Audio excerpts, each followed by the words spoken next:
Dans l'épisode de Plus belle la vie du mercredi 24 janvier, Morgan et Myrtha continuent de se jouer de Yolande. Il faut dire que Julie met du sien. Mais loin de vouloir jouer les cougars, Yolande envoie gentiment le jeune homme sur les roses. Elle préfère qu'il se préserve et l'invite à se tourner vers des femmes dont l'âge se rapproche du sien. Au bout de quelques heures, Yolande finit par comprendre que tout cela n'était qu'un stratagème pour la taquiner. Jean-Paul a une discussion matinale avec Léa.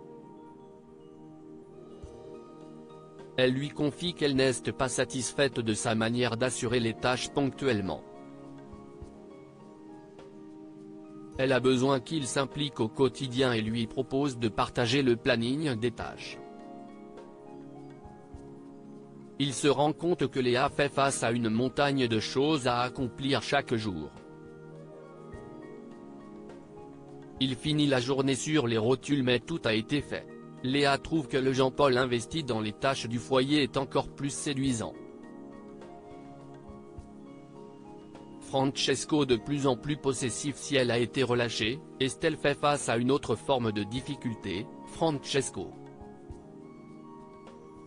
L'ancien chef cuisinier perd les pédales. Au petit matin, il découvre qu'elle échange des messages avec Jawad. Alors qu'elle prétexte d'aller prendre un café avec Luna pour l'avoir aidée à être libérée de détention provisoire, Francesco tente de la retenir. Il lui fait même mal en la tenant par les mains. Lorsqu'elle claque la porte, il finit par hurler. Plus tard, sa sœur Sylvia, qui d'habitude le défend coûte que coûte, essaie de le raisonner. Ce n'est pas de l'amour qu'il témoigne à Estelle mais de la jalousie maladive. Il lui hurle aussi dessus. La jeune femme essaie de le convaincre de se faire soigner parce qu'il semble sombrer mais il refuse et la met dehors. Pendant ce temps-là, Jawad croise sa sœur avant son service au Mistral. Il demande à Aya de garder une copie de la preuve de l'innocence d'Estelle. Il s'agit de la vidéosurveillance de l'animalerie où l'on voit Francesco voler le fameux collier.